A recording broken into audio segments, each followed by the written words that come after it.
Good afternoon. My name is Rama Abdul Alim, and I'm the Executive Director of Karama, Muslim Women Lawyers for Human Rights, and the Vice Chair of the Religious Freedom Committee of the ABA section of Civil Rights and Social Justice. We are thrilled to be presenting a timely webinar today entitled Afghanistan, a rapid response to the recent US withdrawal and how you can help. This panel is one in a series of rapid response webinars, which is being sponsored by the ABA section of Civil Rights and Social Justice, the Center for Human Rights, Commission on Immigration, International Law Section, and the Judicial Division. We're actively planning additional programming on a variety of issues, so please visit us at americanbar.org/CRSJ for updates on these programs. Before we begin, we'd like to welcome ABA President Reginald M. Turner Jr. for welcoming remarks. President Turner. Thank you very much, Rama. And I want to welcome everyone who's joined us today. I appreciate the ABA section of Civil Rights and Social Justice and the co-sponsors for putting this timely program together. We've all heard the news reports and are aware of the grave situation transpiring in Afghanistan. US troops have departed from the area, but the crisis remains. Tens of thousands of Afghans have fled their homeland. Many are now refugees in the United States. Thousands more remain stranded and are subject to the rule of the Taliban.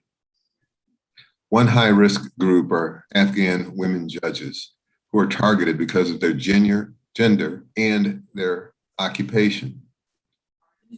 Women judges in the US and around the world have been working to help these women. US veterans and other volunteers have been active in the rescue efforts as well.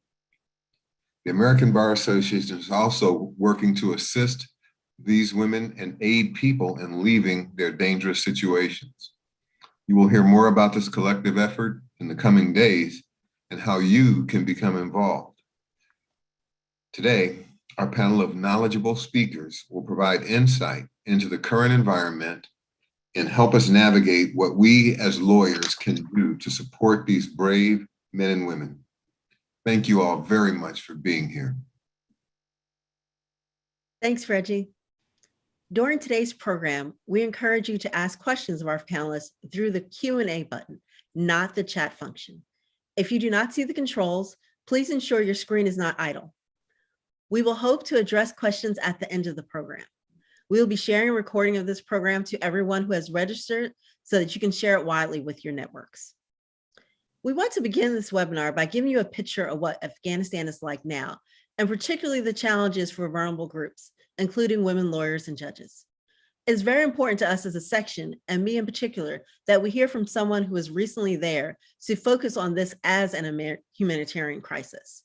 We're not starting from a point of imperial feminism as a pretext to justify the subjugation and occupation of foreign populations.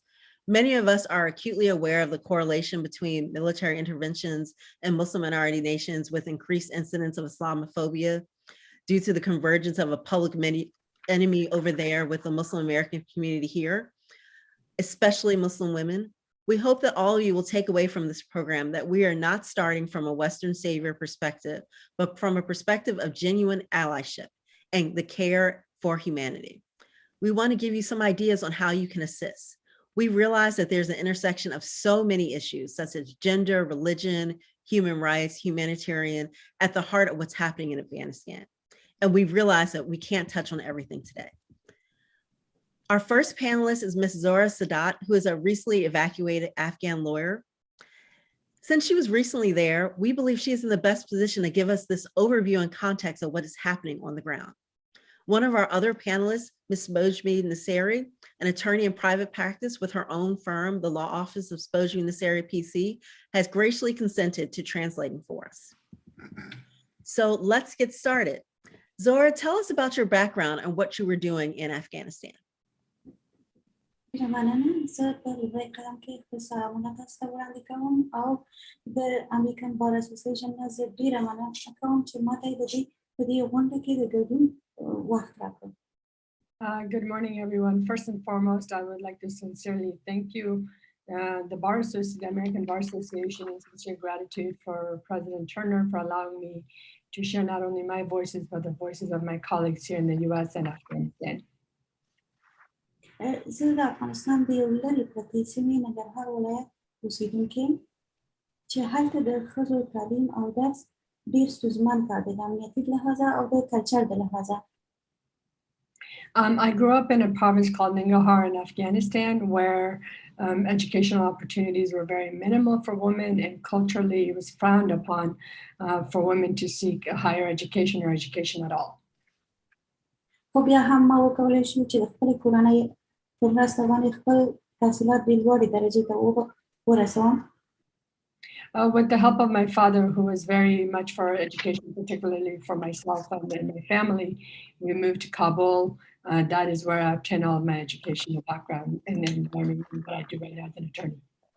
او ما وکولی شو چې په افغانستان کې یو حقوقي شرکت د سادات په نوم باندې جوړ کړم. I wanted to become an attorney, and I worked in Afghanistan, and I wanted to pursue the law to help not only women but also the fellow Afghans. چې په دې شرکت کې د 25 وکیلانو چې ښځې او نارینه وو دوی ما سره په بیل بیل بخشونو کې کار کول لکه مدني جزایي یا فاملي کیسونو باندې موږ هغه شرکت کې کار کولی.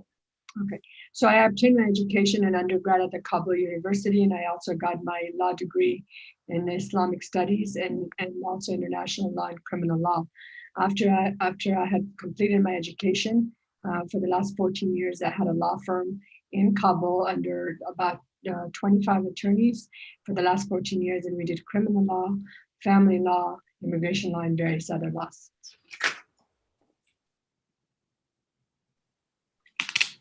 So were you ever threatened or intimidated because you were a woman lawyer? تاسو چې د ښځو وکیل وې په افغانستان کې په کابل کې تاسو څه مشکلات درلود په افغانستان کې د سینه ښځو وکیل وې؟ ډېره مننه. په افغانستان کې زه د یو ښځې وکیل په حیث باندې د ډېرو مشکلاتو سره مخ شوم او هغه د دې جملې نه و چې یو د کلچر موضوع وه چې دوی نوی حکومت یا کلچر ښځو ته دوی حقوق نه ورکول او یو ښځې وکیلې ته یې دا حق نه ورکول چې هغه یو وکیلې په صفت باندې کار وکړي. او بل موضوع د زما د تهدید دا وه چې کله چې نوی رژیم راغی دوی بې له دې نه چې په نظر کې ونیسي بندیان یې راخوشي کول.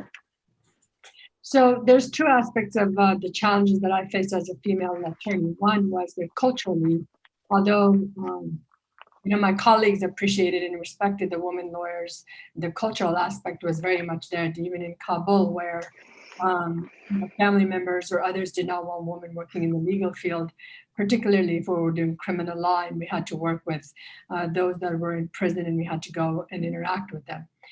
The second component was after the Taliban took over, the prisoners were released. And because we represented a large number of criminals or those who were either convicted or those who we represented but didn't understand that we weren't able to do anything for them, were released. So the danger was very dire. I was getting threats. I was getting calls along with my colleagues.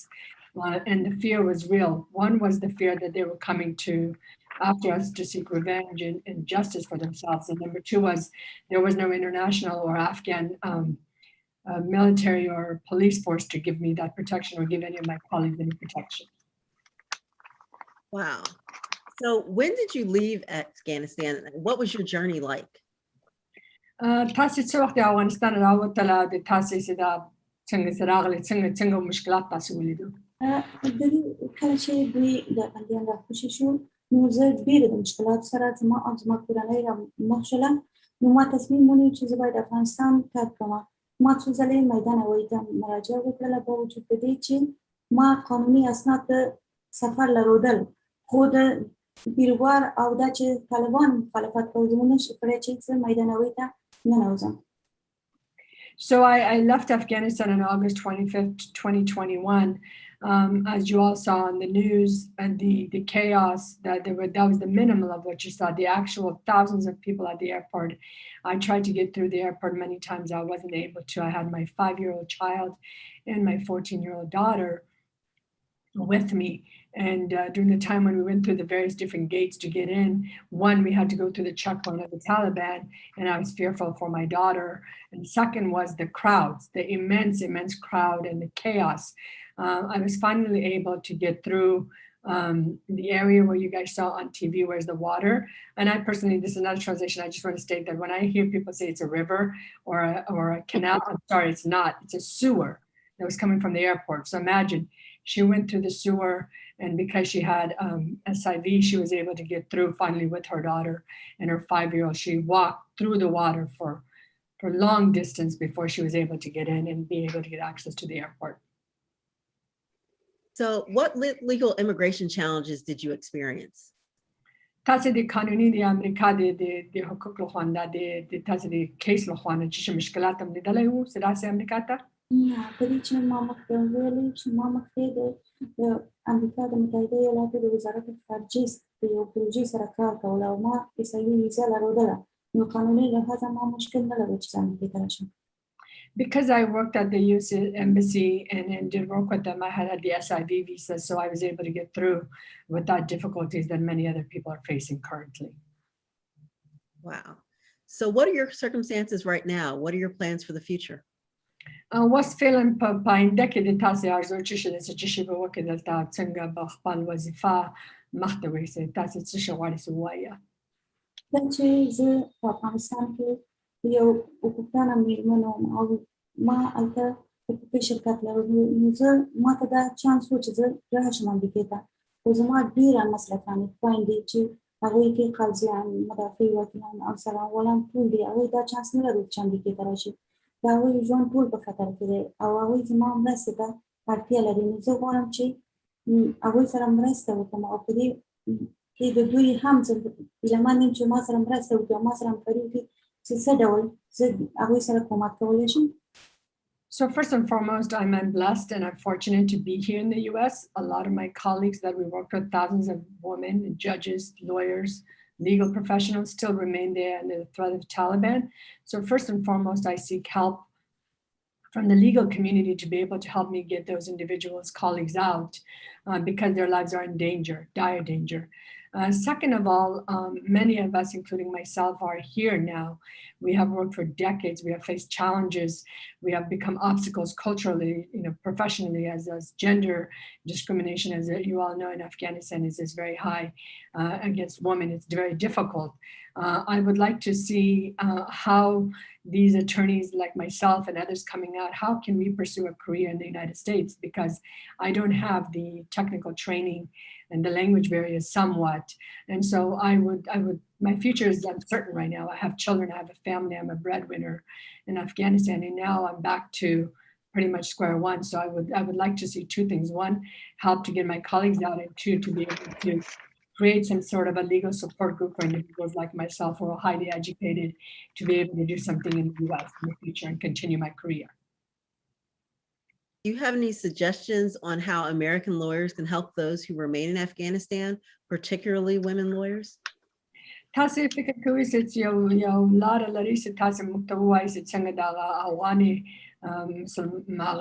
ښځې وکیلانې د افغانستان راوباسو دې کې ډېره مهمه ده ځکه د افغان ښځو لپاره فعلا په افغانستان کې ژوند ډېر ستونزمن دی او دوی زیاتره کولی شي چې د امریکا مدافع وکیلان کولی شي چې د دوی کیسونه مخته یوسي دوی ته د یو زمینه برابره کړي چې دوی د امیګریشن په اساس باندې امریکا ته راشي او دوهمه موضوع دا ده چې دوی کولی شي چې هغوی فاینانشل سپورټ کړي او بل موضوع دا ده چې دوی کولی شي د حکومت باندې فشار راوړي د افغانستان حکومت باندې چې د ښځو حقوق په رسمیت وپېژني او دوی ته امنیت ورکړي.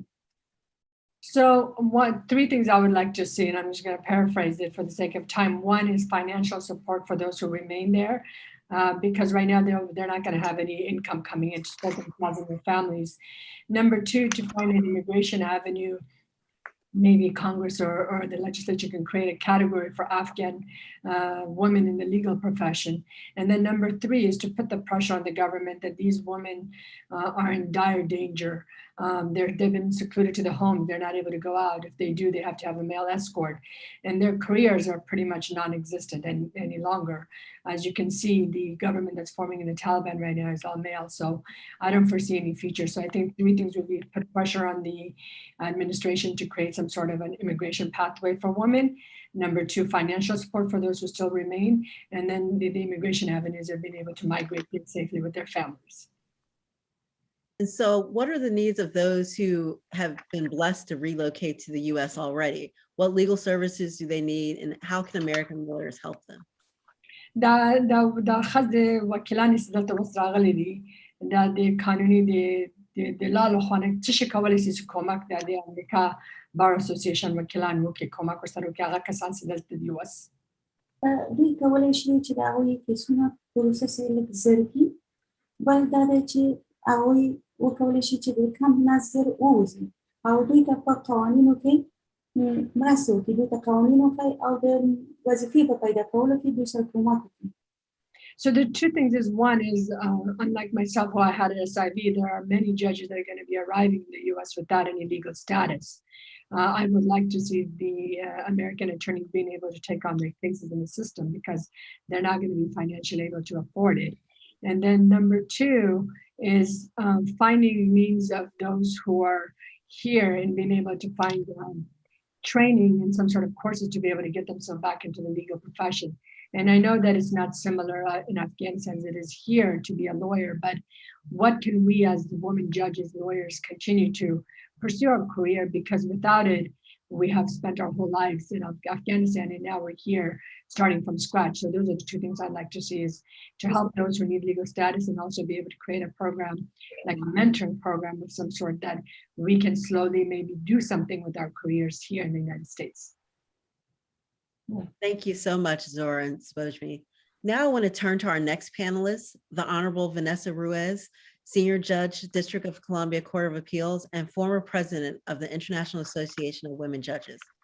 We have heard from a recent evacuee, but can you provide us with an update on the status of women judges in Afghanistan and what your association is trying to do to help those women judges? Yeah, thank you, Ragma. And first I want to say to Zora, how very sorry I am that you have had to go through what you have gone through. You were at least fortunate to have that SIV visa, but your account of what others have had to go through to get to the airport so many times unsuccessfully echoes the stories, what we have been told by women judges in Afghanistan, whom we have been helping. Judges who had travel documentation, judges whose names and the names of their families were on the manifest of planes going out of Kabul, missed those opportunities because they could not physically get into the airport. They had, as you said, to go through the incredible gauntlet of the Taliban checkpoints, the crush of people at the gate, the famous sewer, which, as you say, was not something one would normally want to do with young children, which a number of our judges did, in fact, attempt to do. And it was just heartbreaking. And we were there with them every moment, at every step, because we were in communication. We would give them information about when we heard the gates were open. And we would then hear from them as they were waiting. We heard gunshots in the background. We would hear the children crying. It was, and just nothing prepared us as judges, volunteer judges, which is what we are, to deal with this situation. And I would say it's not a situation that we should have had to be dealing with. This is the job of governments, not for volunteers who are amateurs, frankly, at this. What we bring is a lot of heart and a lot of commitment and dedication, and we are not giving up. So I just wanted to set that first as a framing mechanism here. I also wanted to say that some of our Afghan women judges are listening to this webinar. They registered. And I'm hoping that they might be able to make some comments and perhaps ask some questions. I want to thank the American Bar Association for highlighting this urgent humanitarian crisis. And I especially want to thank the President, Reggie Turner, for the statement he issued on behalf of the ABA. The International Association of Women Judges, as the name suggests, is an international association with members in over 100 countries and 57 affiliated national and regional associations of women judges. One of those associations is the Afghan Women Judges Association. They are members of the international associations. They are our sister judges. In my remarks today, I want to try to present as complete and real a picture for you of the situation, but I obviously have to balance it with safety and security concerns. And if I have to make a decision, it's going to be in favor of the safety and security concerns because of the approximately 250 women judges of Afghanistan. There have been some who have left with their families, but the majority remain in Afghanistan. And we have to remember that it's not just as judges, it's the judges and their families. Women judges, we would hope any parent is not going to leave, but especially women judges, they're not leaving without their families. You wouldn't, I wouldn't, they won't. And it's partly the realization that if they were to leave anybody behind, the punishment of the Taliban intended for them will fall on their family members. So we always have to keep that in mind when we think about what the universe of people is we are talking about here. There are many humanitarian crises from, natural disasters and areas of conflict. But as President Turner said, this one is kind of unique as it applies to women judges because they are in danger because they are women judges. It is their judicial role and their gender that puts them uniquely at risk, that identifies them as a special category of people who are uniquely at risk. They are targeted because of their adherence to the rule of law, their commitment to fundamental human rights. And these, of course, are values that the ABA and all of us espouse. The judges who have left, their families continue to be threatened in Afghanistan. Those who have left, we have been able to help with the very generous assistance of some governments in Europe to physically evacuate them. And they have also offered a place of temporary refuge for them. There is currently no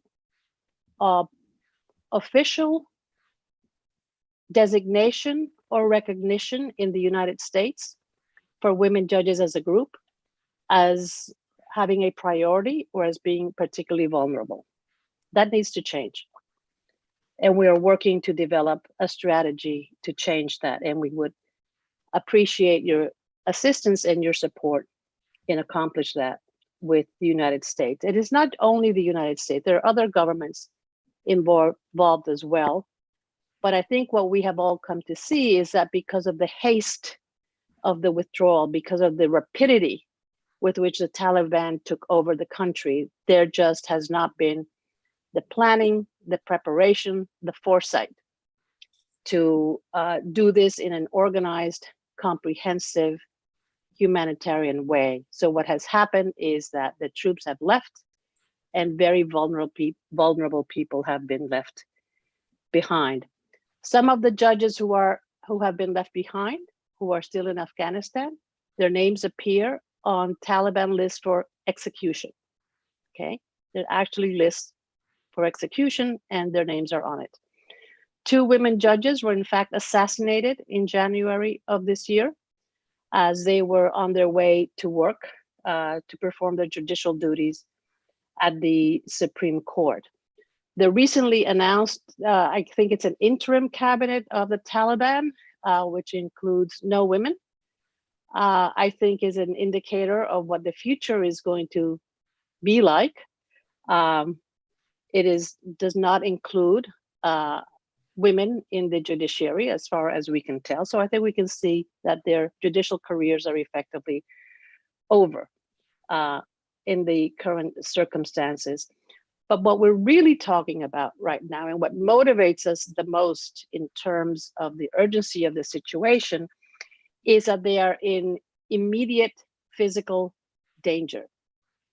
And we must get them out of that dangerous situation into a place of safety. Some of the judges are receiving direct threats from people they have sentenced. Judges were incredibly courageous.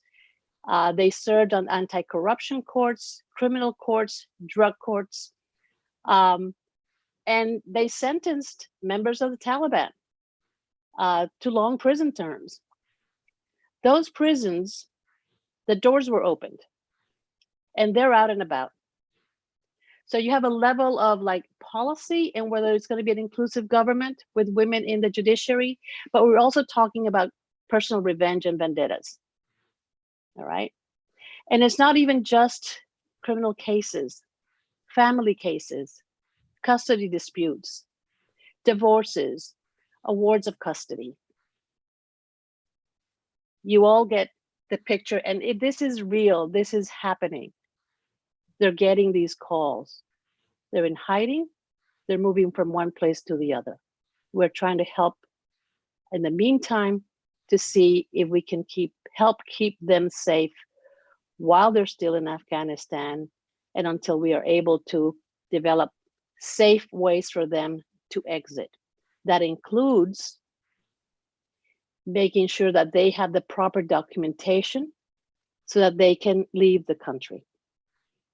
And this is where, of course, all the questions about immigration status, what is recognized, what priorities are given, are so very important. And that is something that we are working on with the United States and as well as with other countries. But like I said, nothing really is put in place right now in the United States, and that needs to happen. So what can you do? That being part of the title of this program, I think Zora put it really very well, very clearly, very specifically. Thank you, Zora. You ticked off just about everything on our list. There has to be, we have to keep this in the public eye. Many people would like to turn the page and say, we're done.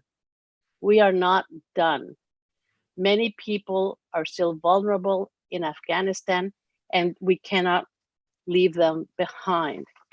We have to stand with the people who stood with us. It's a moral obligation that we all have. That is a commitment that we have made to our sister judges in Afghanistan. They have asked us to be their bridge to the international community. They have asked us to amplify their voice.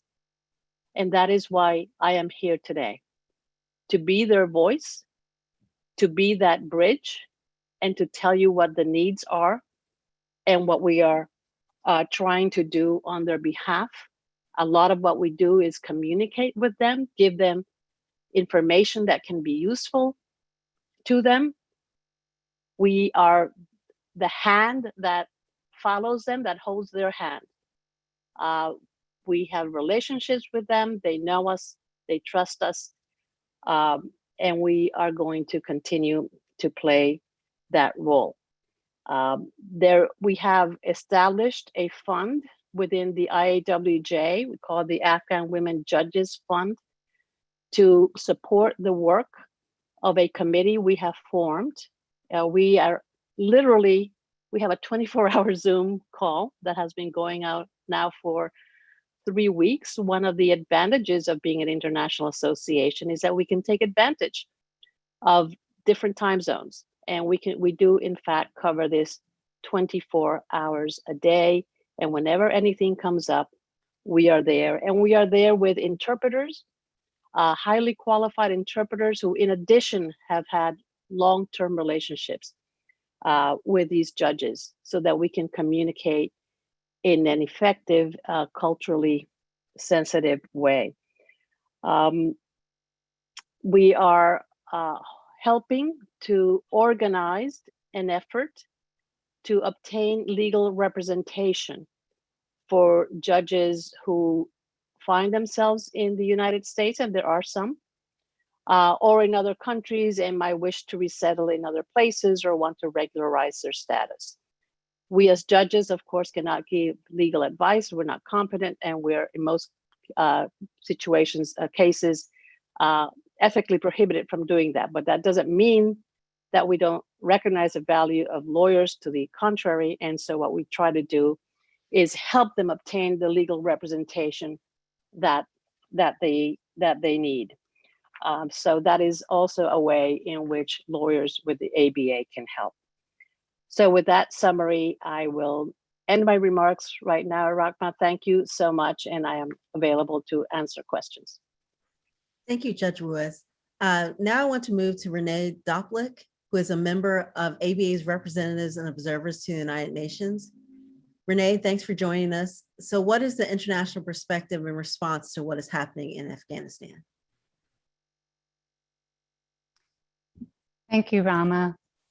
And thank you to the ABA sponsors, the organizers, and staff for this rapid response webinar to connect all of us today on this timely discussion on how the legal community can help Afghans in need and the Afghan society.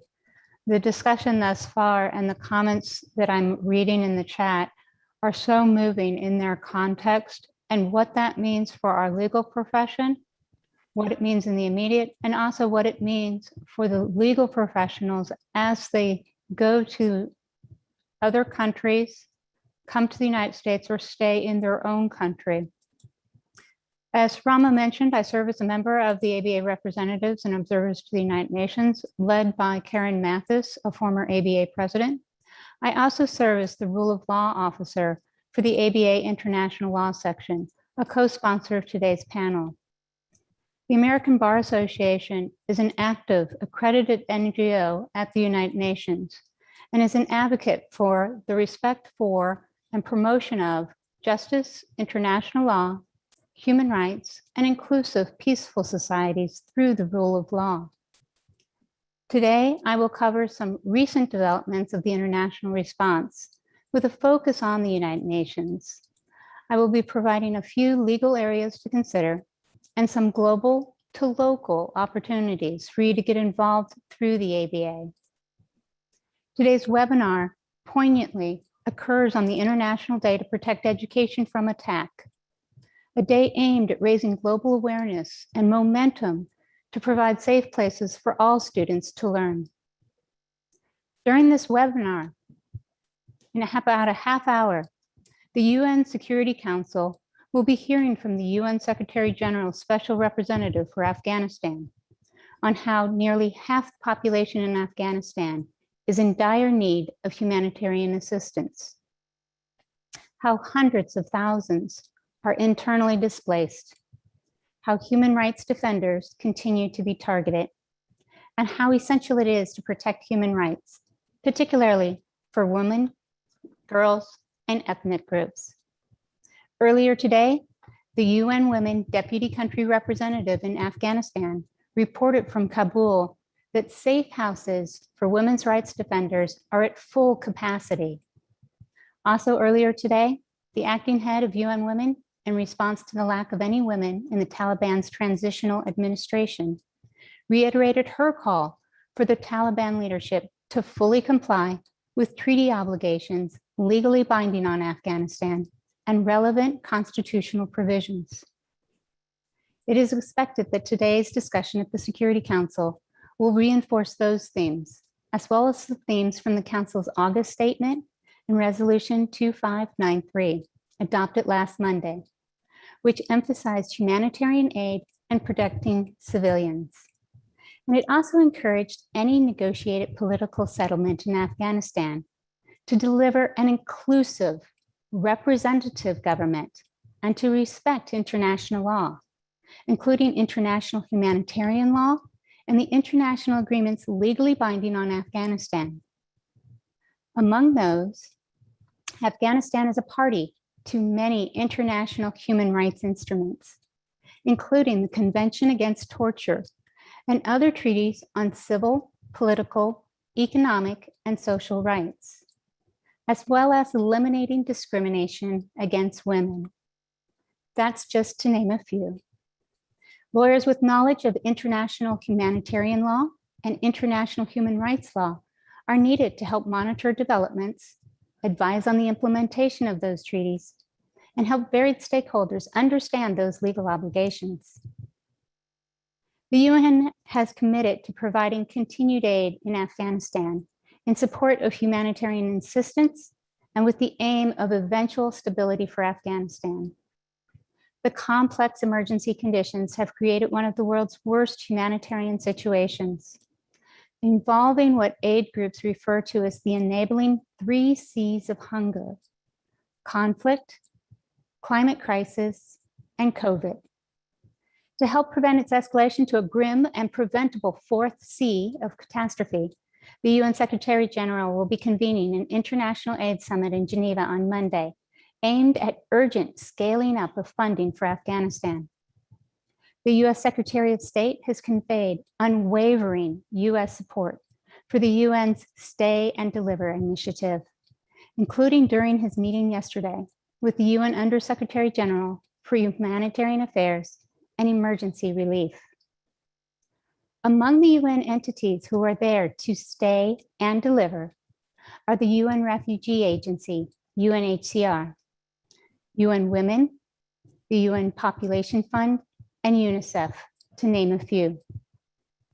Not only do their humanitarian relief activities rely on safe and unhindered access to those in need, they rely on public and private funding.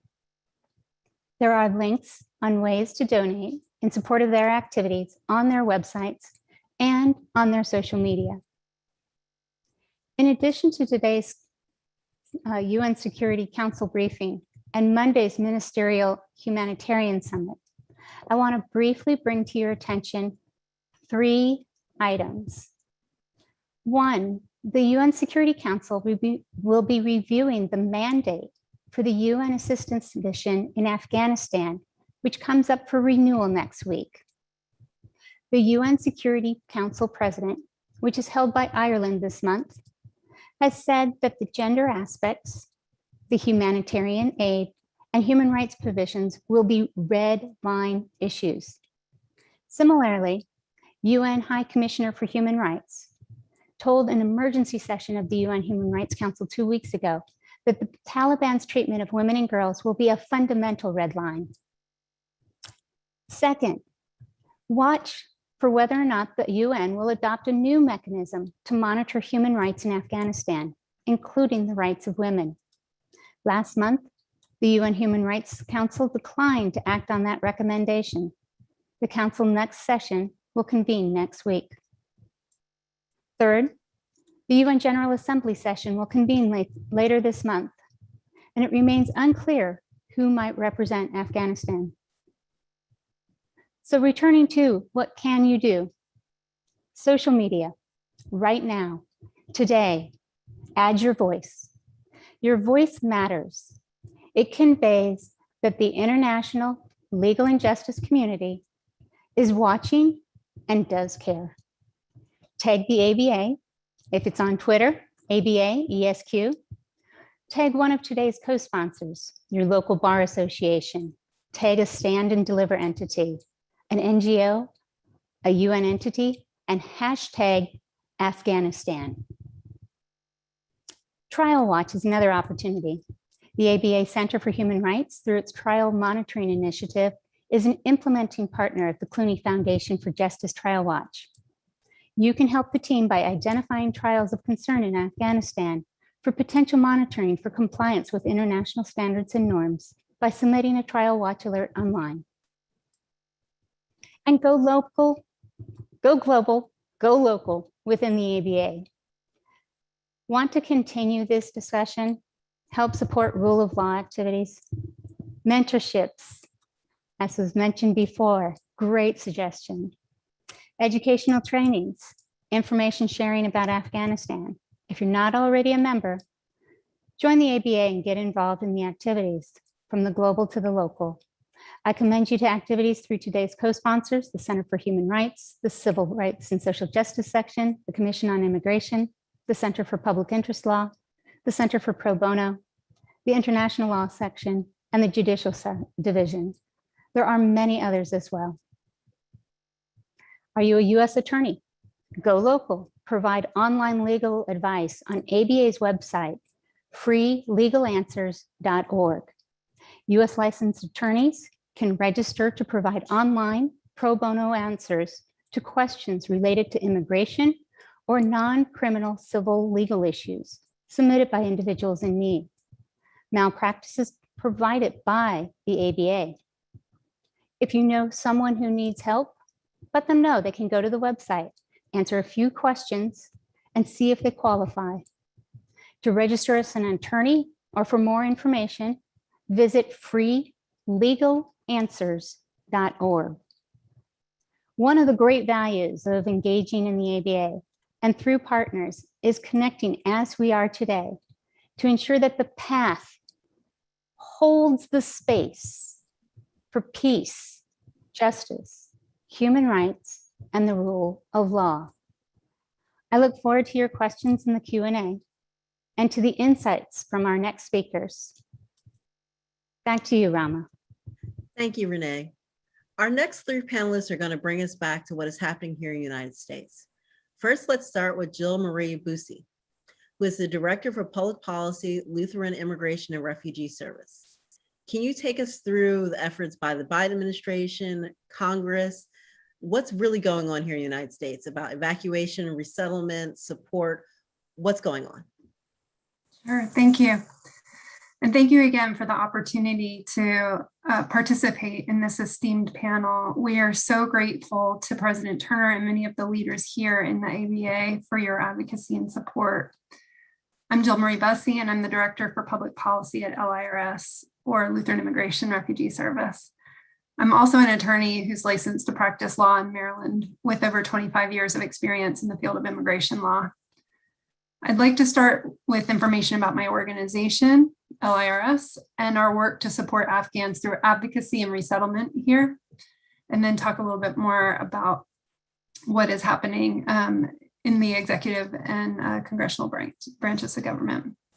So Lutheran Immigration Refugee Service is a nonprofit organization that has welcomed and supported refugees and migrants entering the United States for over 80 years. We are one of 9 refugee resettlement agencies working with the Office of Refugee Resettlement, and only one of 2 that serves unaccompanied refugee minors. LIRS is the largest faith-based nonprofit dedicated to serving vulnerable immigrants, asylum seekers, and refugees in the United States. And we can only do that through the support of private partnerships and communities who are doing the work of welcome with us, alongside us. LIRS is a leader also in the Evacuate Our Allies Coalition, which began advocating for the emergency evacuation of at-risk Afghans in April of this year. For the reasons Judge Reese has discussed, we have a moral obligation to provide protection.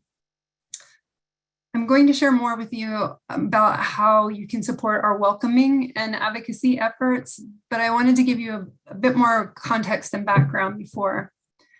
Renee spoke about the international response to the humanitarian crisis in Afghanistan. And I wanted to give you a little bit more about what's going on here domestically in the United States, specifically what the Biden administration and Congress have done and are currently doing.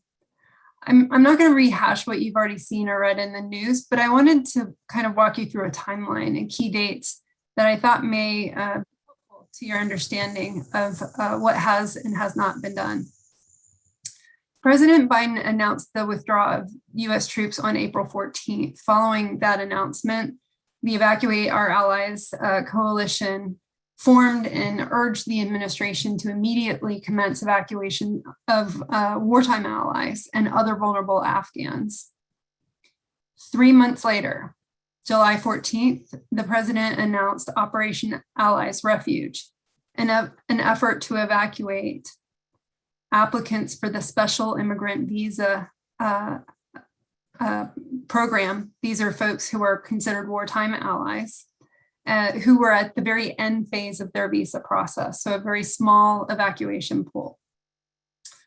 On July 27th, the Senate Appropriations Committee Chairman Patrick Leahy announced a $2.1 billion bipartisan agreement on emergency security supplemental, which included key funding to support these evacuation efforts and some really important updates to what has been a very historically backlogged special immigrant visa process. On July 30th, the first flight bringing Afghans that helped US forces arrived in Dulles, Virginia. And that flight carried about 200 people.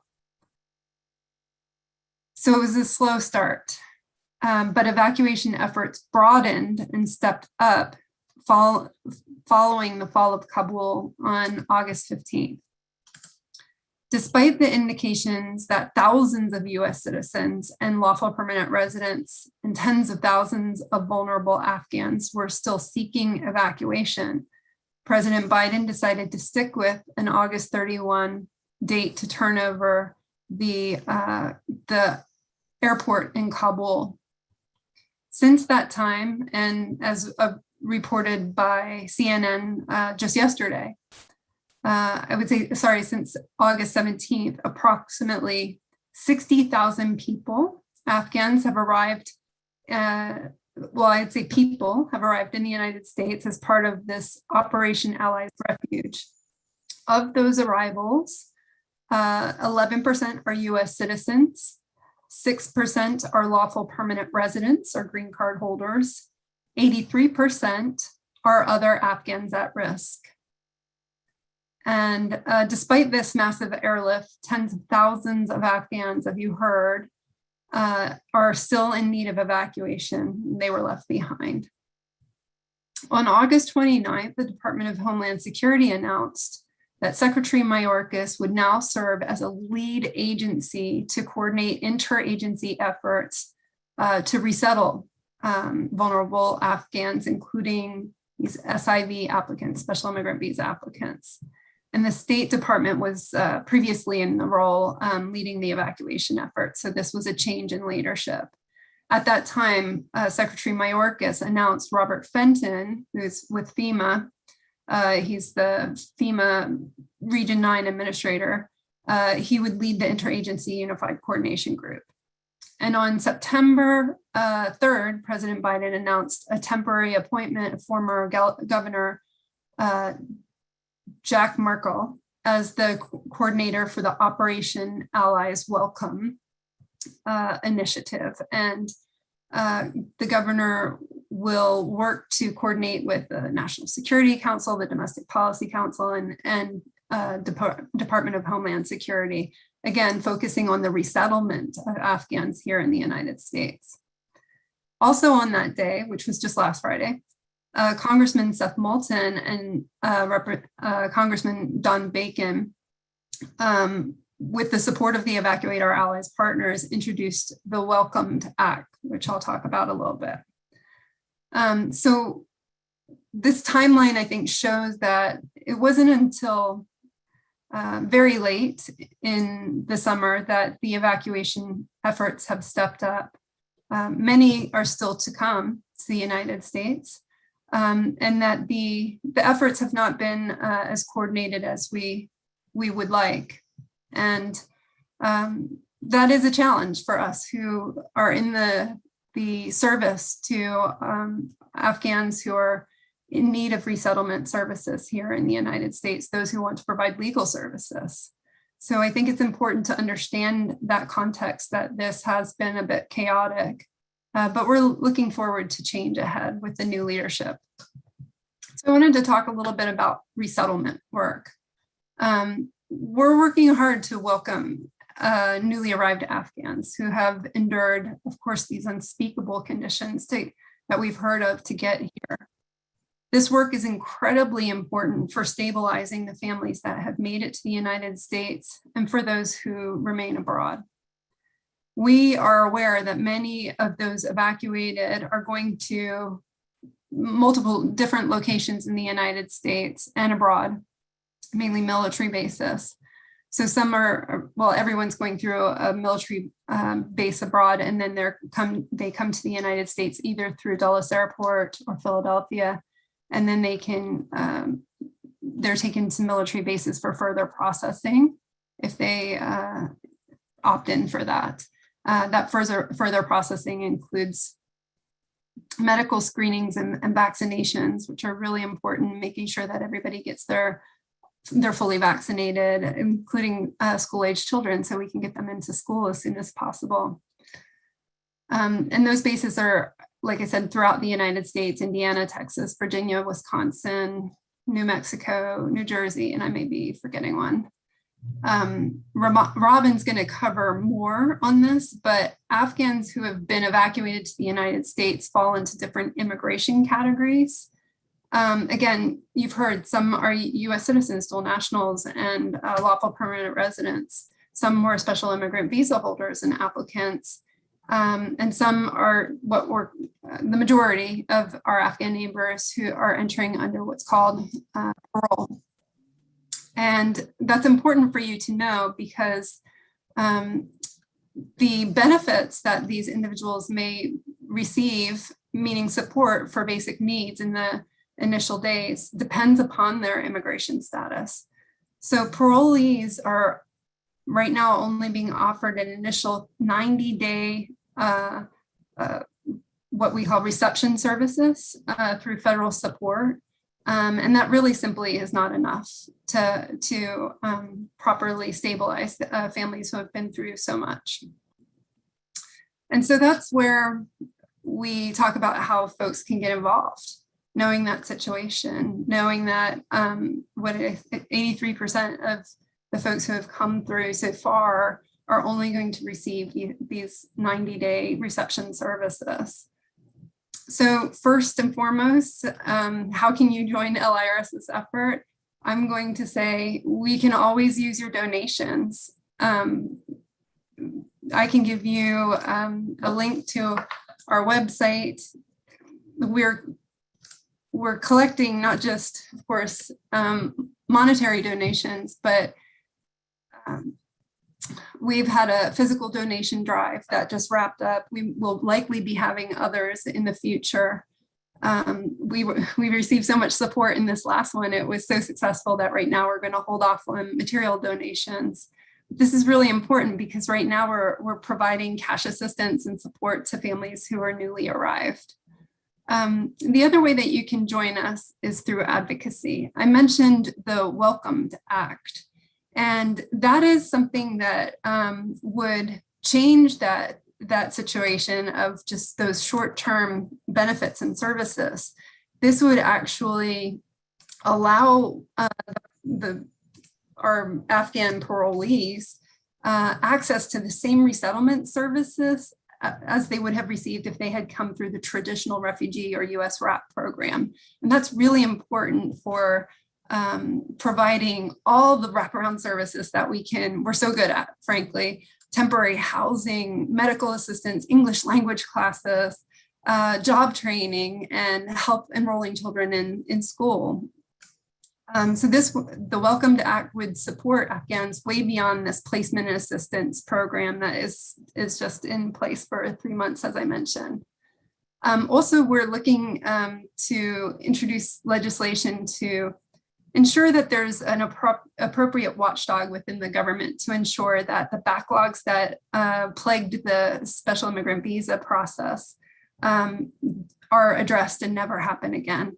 Frankly, this should never happen again, that people were waiting, which should have taken 9 months for a process,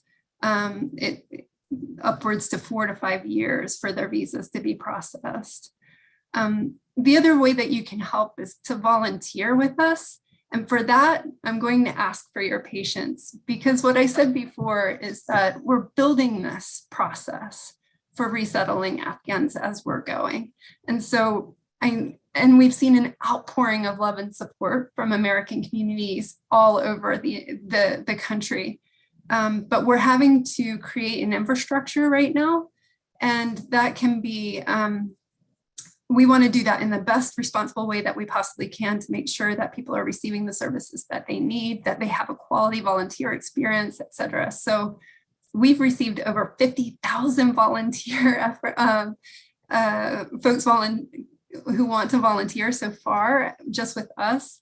And I know that many other resettlement agencies are in the same position. We ask that you be patient with us, please. We're going to need your help in the next weeks ahead and months ahead, especially if the benefits don't extend beyond those 3 months. We're going to need a lot of more material support. But please be patient, because we are receiving Afghans who have been through so much trauma, at the same time that we're trying to build capacity for robust volunteer programs that really make the most sense for the services that we need to provide. And in terms of pro bono assistance, I think Robin's going to talk about this. So I'll turn it over to her to talk more about legal services that may be needed in the future. Thank you, Jill Marie. Now let's turn to Robin Bernard, Senior Advocacy Council, Refugee Protection and Human Rights First, to continue to talk about the efforts and the legal support that's necessary.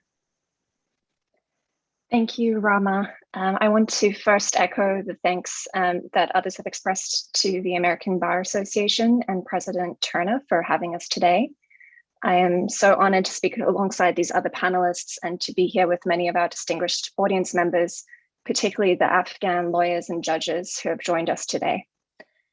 Human Rights First is a nonprofit organization with over 40 years of history working to assist and represent refugees and asylum seekers here in the United States. Through our involvement with the Evacuate Our Allies Coalition that Jill Marie just mentioned, we have been pushing for the US government to stand true to its promises to our Afghan allies and other members of Afghan society to bring them to safety for months. And we will continue that work while we also now focus on providing pro bono legal representation and assistance to those arriving here in the United States and those that are still seeking to get to safety. In response to the huge need for quality pro bono legal assistance for this population, we have stood up a new team at Human Rights First, PALA, which is short for Project Afghan Legal Assistance, to help coordinate legal representation to the Afghans arriving in the United States, as well as assisting those with legal information and representation who are still outside of the United States. We do this work through the partnership we have with the private bar, many of whom are in the audience today, so thank you. And since starting this project just 2 weeks ago, we have heard from thousands of lawyers seeking to help. For any Afghans who are seeking pro bono legal counsel, I've seen that question several times in the chat. You can complete a form that we have set up online to request to speak to one of our team members. I'll include the links in the chat box in a moment, and you can also go to our website, which is humanrightsfirst.org, and to our resource page that has been set up specifically for Afghans so that you can see the different ways that we're offering assistance to you. I will start briefly by outlining the different forms of humanitarian immigration status that people can pursue while they're outside of the United States. Then I'll outline the key humanitarian immigration process for those who are arriving here in the United States on that humanitarian parole that Jill Marie outlined and that many are asking about in the chat. I'll then finish by outlining how you as attorneys can plug into our efforts to assist. So Jill Marie mentioned earlier that one group of Afghans who that have assisted US forces or government qualify for what is called a special immigrant visa. This is a status that qualifying Afghan nationals may apply for based on their service to the US government. This process is lengthy and involves an application form, and anyone who is granted this status becomes a lawful permanent resident of the United States upon admission to the country. For those who don't qualify for that special immigrant visa, there is an option called humanitarian parole. This is a legal mechanism for entry into the United States that involves an application form, a fee, and you need to have someone who is requesting that parole for you, as well as acting as a financial sponsor. Once a person is paroled into the United States, they can remain here for that period of authorized stay, seek work authorization, and apply for other immigration status while here in the United States. At this point in time, humanitarian parole is most useful for people who are in third countries, so not necessarily those who are still in Afghanistan, but that might still be helpful to them. And I mention that because it's most helpful for people to have access to a US consulate and a functioning airport, which we know that is difficult right now for people who are still in country. Please know that we are working tirelessly to try and improve the humanitarian process to make it more streamlined and for that fee to be waived for Afghan applicants. I know that is a concern among the Afghan American community and among many of the lawyers who know how this process works and how time-consuming and slow it can be.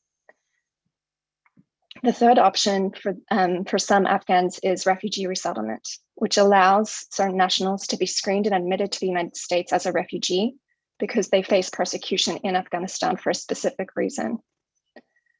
Some Afghan nationals may be referred by an agency like the UNHCR for what is called Priority 1 status, while others may be referred by a US NGO under P2. Both of these processes are lengthy, and we are again advocating for fixes so that they become more accessible to Afghans. There are other pathways for individuals who may be international students or scholars, or those who have family here in the United States that might be more viable options for those still abroad. I'm not going to go into detail into those options, but I wanted to flag them so that you do look into them if that's something that you might qualify for. Now I want to move on to the options for people who are arriving here in the United States. Jill Marie mentioned that the majority of people who are arriving here in the United States are being admitted on what is called parole. This means that they will need to seek some other type of immigration status once they enter the country. And for now, that means most likely humanitarian protection in the form of asylum. Asylum is a complicated pathway at the best of times. And for those who've been forced to flee with a small handbag or something less than that, it can be very difficult to navigate. And it's for that reason that we're urging Congress to take action to make other options available to those who are arriving in our country. As Zahra mentioned earlier, having legal counsel at your side during this process is essential, and many cannot afford to hire an attorney. I believe this is our calling as lawyers to make sure that those who need an attorney and who cannot afford to hire one will have quality legal counsel to guide them through this process pro bono and to help advocate for them to receive asylum. This leads me to how you can help. So as I mentioned, through the PALA project, Human Rights First is working in a coalition with other nonprofit organizations here in the United States to coordinate pro bono legal representation for the arriving Afghans. To volunteer through this project, you can sign up at a link on our website, which again, I'm going to share in a moment, to work as an attorney to represent an Afghan person or family through this process. You do not need to be an immigration attorney to volunteer. We will provide you with the training and the guidance that you need to successfully represent your clients. There are going to be a variety of opportunities for you to volunteer. So including screening clinics and short assistance because we know that everyone is busy and sometimes committing to take on a full case might be prohibitive. But I do want to urge you that if you have a passion for this work and you want to help, the best thing you can do is sign up with us to take on a full asylum case. I hope that you will join us in this urgent and really important work. And I look forward to the questions. And with that, I want to pass on to Spojmi and Rama so that we can answer any questions and get to the discussion. Finally, we have come full circle back to you, Spojmi. You were previously introduced, but can you give us just some wrap up of efforts that are happening here in the United States? First and foremost, to echo my colleagues, I know we want to get to the questions, so I'll keep it brief. Assalamu alaikum for everyone out there listening on the panel. I'm honored to be here with my esteemed colleagues and know that I'm one of the few Afghan faces and privileged to be along with my colleagues. The feelings are immense, as Honorable Rui said, and not only as an attorney, not only as a human being, but as an Afghan. I came here as a child of the 1980s refugee project. The welcoming I had compared to what my fellow Afghan brothers, sisters, children went through. Like you, Honorable Judge Ruiz, I was on the phone all night with my clients. I've been an immigration attorney for about 12 years, and I've been practicing immigration law here in Northern California, which is called the Little Kabul outside of Afghanistan, the most Afghans in the Bay Area. And I do speak Pashto and I speak Dari. What it has been immensely is being able to evacuate those individuals. Fortunately or unfortunately, I was able to get 7 out of my 15 clients out of Afghanistan. And my colleague Jill Marie was on my calls. I realized she was in East Coast and I was in West Coast, and I was calling her and didn't realize it was 3 o'clock her time. So bless each one of you. I've personally worked with Jill Marie, and immense gratitude for everything you guys are doing. One of the things I wanted to say is that there are a lot of Afghan Americans here working on the forefront in the legal profession, in the medical profession, in the health profession, in the volunteering. There are thousands of Afghans providing translation services, coordinations all across the country, particularly in the DMV area, in the East Coast, and also in the Bay Area, NorCal, South Cal. Immense amount of resources to try to see what we can do. We also have Afghan Americans working at the high level with DHS to try to figure out different programs. As it's been mentioned, humanitarian parole is only going to last about 90 days. We're hoping possibly for TPS for Afghans, so those who are parolees maybe get TPS. We're hoping for some, there's right now in talks in Congress with the Afghan Adjustment Act. What I want my panelists and along everyone that's listening is that sincere gratitude to everyone on the forefront, but there's also a lot of Afghans on the forefront that are trying to do and try to help our fellow Afghans, whether here or in Afghanistan. One of the biggest obstacles I've had is, and I wanted to bring attention to, is there are thousands of cases currently stuck at the National Visa Center, meaning that they're documentarily ready and they were waiting for an interview, or their interview got canceled. And again, to keep it short, Rahma, I know we had a short time, is just a short story of what I could tell you. For those who are evacuated, we're very privileged, we're the lucky ones.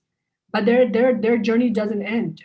They are having excruciating humanitarian crisis going on at these centers abroad. I'll tell you one example. I have a woman who's in her late 60s. I filed through her US citizen daughter. Her interview was canceled twice in Kabul. She managed to be one of the few who got evacuated on a UN plane rather than a US military. She's in a Red Cross center in Belgium with 6 families. 5 of the families claimed that they were going to keep asylum in Belgium. She's left there. And the Belgian authorities are telling her, we just evacuated you for the US. You figure out how to get to the US. So these are the stories that we're hearing. So go back to what you can do. If we can push the government to be able to provide programs to allow more women and those who are in dire danger to be able to evacuate. Despite the thousands of humanitarian parole petitions we're filing, many of us, we are not able to physically get these individuals out to a third country. So I think one of the asks I would ask is to put pressure on the government to negotiate with other embassies to be able to open up where these individuals can go. How they physically and safely get to that country is another whole realm of itself. So we have to keep that in mind. Second of all, we're going back to what you can do. Again, in the coming months, we're going to be having a lot of Afghans settled in different areas. Work with your colleagues. The forefront, and I'm saying this is not the only one, but the American Immigration Lawyers Association has been on the forefront building tasks to be able to do it. And hopefully in the future, there may, and I say may be opportunities for some of us to be able to go. I think, as a human touch to it, if there's an opportunity for me to go to these bases and be able to see Afghan faces and speak Pashto and speak Dari and be able to give that comfort, and that is what the volunteers are doing. So to go back to your question, what you can do, as has been echoed by my esteemed panelists, is give a little bit of your time, give donations to organizations that are seeking to them. And also, if you're not an immigration lawyer, I know I only do immigration, I would be afraid to go into another realm. You got colleagues that are going to give you the mentoring. Here's a calling that was echoed by one of my panelists is, these are catastrophic situations that Afghans should never have been in. And so as an Afghan, I try not to get emotional on these things, but it does, because like Honorable Judge Ruiz said, she's hearing the gunshots, she's hearing the kids crying. And I was doing the same thing, telling my client, go back, because if you don't get through that airport, you're not getting on a plane. And to see the pictures and to see the catastrophic pictures my clients were sending me, videos in the sewer, not a river, not a dam, not anything, but a sewer, and bodies there. These could be my children, could be my mother, could be my brother. It's going to affect all of us. And I hope that you can also, those are my colleagues that have been on the forefront, take a break, take it easy. And I may be a hypocrite to say that, but I think the immense support is there. And for those Afghans who are listening, we are immensely trying to do everything we can, not only for the Afghans that have arrived. Your voices are not forgotten. Inshallah, we will continue to do what we can. And I thank you for this time. Thank you so much. Now I see that we've answered 12 questions, but there's like 23 questions, and we're going to try to do rapid fire to get through as many of them as possible. The first question was, does anyone have any information or guidance on how to possibly expedite the EAD processing and or have a client added to the official HHS refugee resettlement list? I have a client who is paroled in, and she understandably did not stay at the base where evacuees are receiving benefits and help with various applications. So does anyone have any guidance on what she should tell that client or what should be next? I think I'll start, and I can turn it to Spojni and Robin. But the very first thing folks should know, if they're in the parole status, they were paroled into the United States, is that they need to comply with the restrictions on their parole, which means they need to get through the medical evaluation and vaccination process as quickly as they possibly can. So if they're out there on their own, they really need to prioritize that over anything. That's really critical to keeping that parole status. The second thing I would say about the work authorization, or EAD, that was mentioned. If you're an immigration lawyer, you know the form number, the 765. So I'm going to give you all of those names. There is a formal process by which you can request for any application pending with USCIS to be expedited. If this person was not filed, if that 765 form was not filed on base, on a military base, I should say, if it was filed on base, it's already going through the expedited process. If it was not filed on base, then the individual will be an advocate to file for the expedited processing, or call the USCIS. Hopefully you're familiar with the process and the criteria, but there is a special web page on the USCIS website that tells you what the criteria is. And we do understand that they are trying to flag and prioritize Afghan applicants. And then there's another part of the question I think probably Robin or Spojmi would be better suited to respond to. Was that about the parole, Rama? Yes, the parole and being added to the list. Yes. Okay. Robin, would you know on that? I'm not too familiar with that, but I know, I just echo Jill. Jill's comment that all Afghan cases are being expedited. For example, I had a client who was this US citizen filed for his siblings and the children and the wife. He was waiting 7 years and it just got expedited yesterday. He got the approval. And so the other thing I didn't mention, and I apologize, Robin, is if you have cases that are going to be waiting to be scheduled, we got a general email saying they're going to be forwarded to Doha without any instructions. So I've transferred all of my cases from Kabul, Afghanistan to Doha. How and what they're going to do, I'm not sure. So I'll let Robin answer that second part of the question. And so just for clarity's sake, Spojmi is talking about, I think, applications for people who are still abroad, whereas I think the question from the audience was for those who've arrived and have been paroled into the US, didn't go to the military base or left, how do they get access to the resettlement services? So depending on where you live in the country, there are resettlement agencies that have offices in many cities. So I would advocate that you need to go and see one of the resettlement agencies in your city area so that you can actually speak with them, and they're the experts on what services you may be eligible for. As Jill Marie flagged, for those who've been paroled into the country, your access to benefits is time limited at the moment. We are seeking for there to be additional benefits provided to this population, but right now it's limited to 90 days. So please make sure that you work quickly to go and speak with the resettlement agency. We can drop a link for how you can find your local office here in the United States. Thank you. This next question is about law students, but I think it's for any non-lawyers. So will there be legal pro bono opportunities for law students to get involved? And will there be opportunities for non-lawyers, non-law students to get involved? Yes, I'll speak to the legal students and lawyers, and I think Jill Marie probably has a lot to say about how any non-legal professionals can assist. If you are a law student, please, we would love for you to be involved. Most likely you will need supervision of an attorney if you do want to assist on a case. So many legal law school professors have reached out to us offering to help and wanting to get involved through their schools and bring students into the work.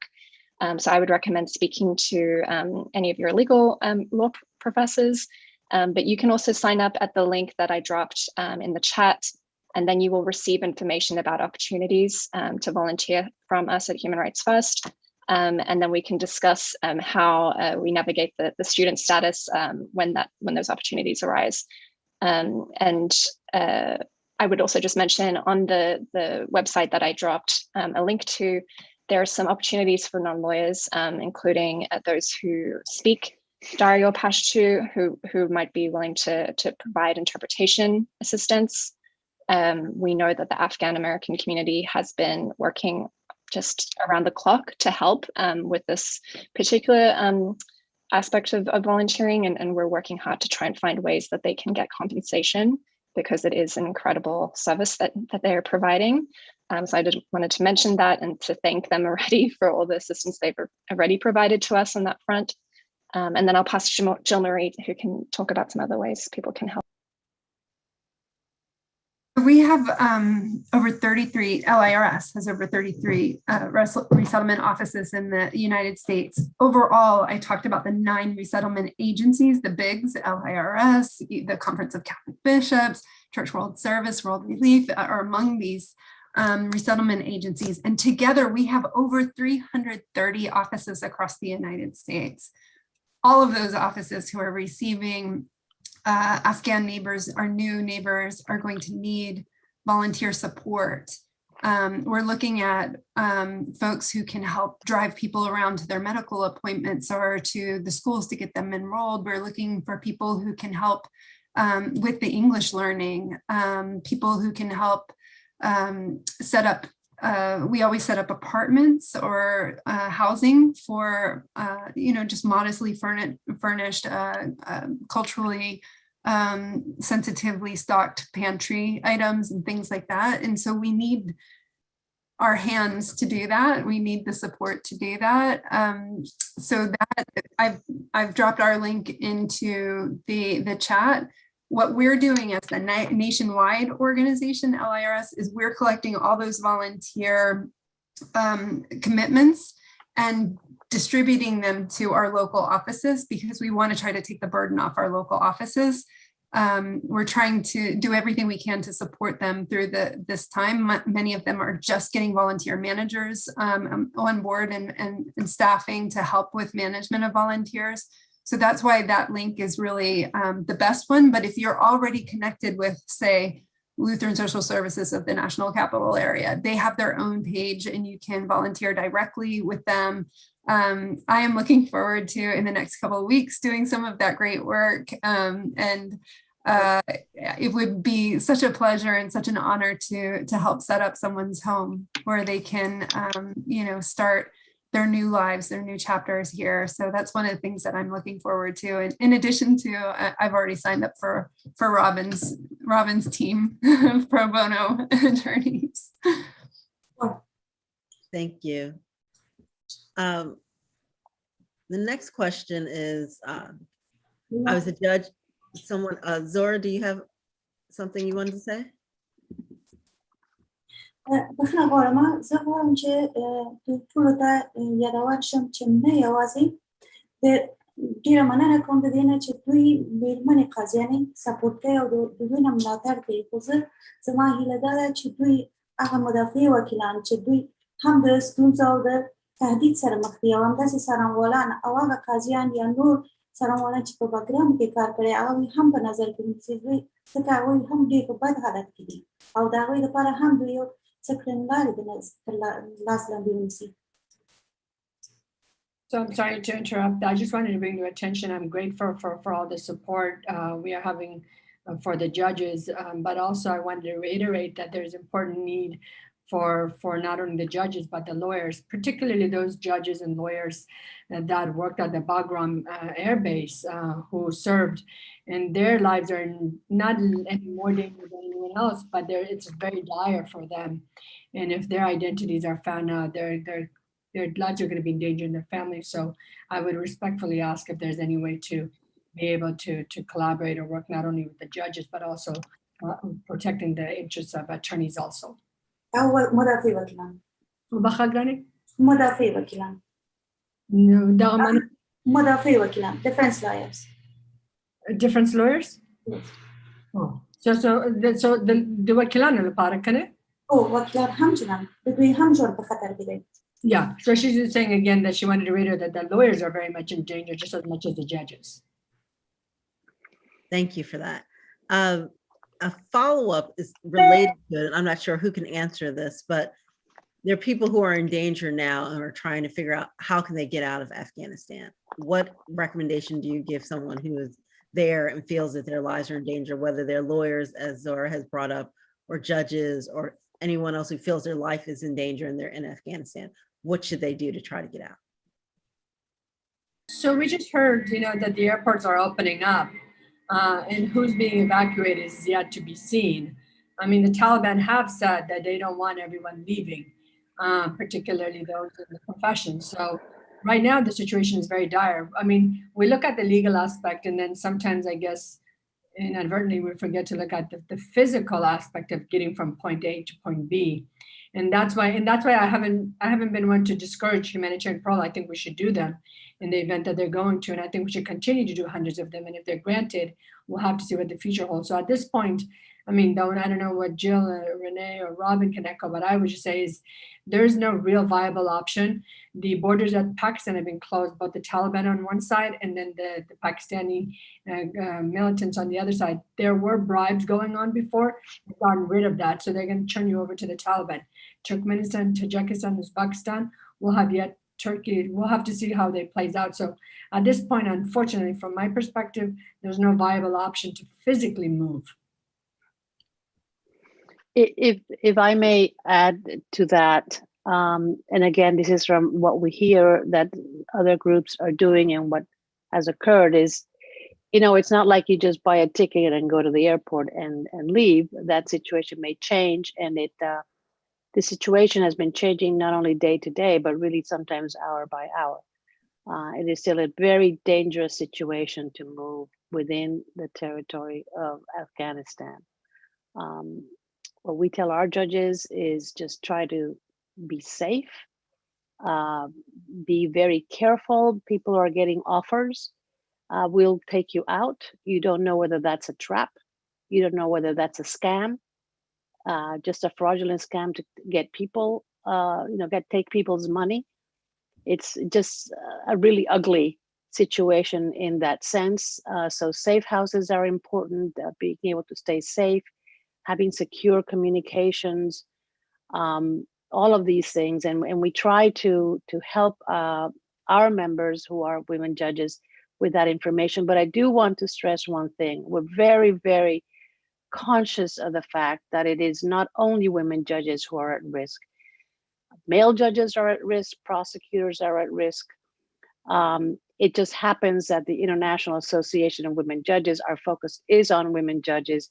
We do get a lot of requests for assistance from others.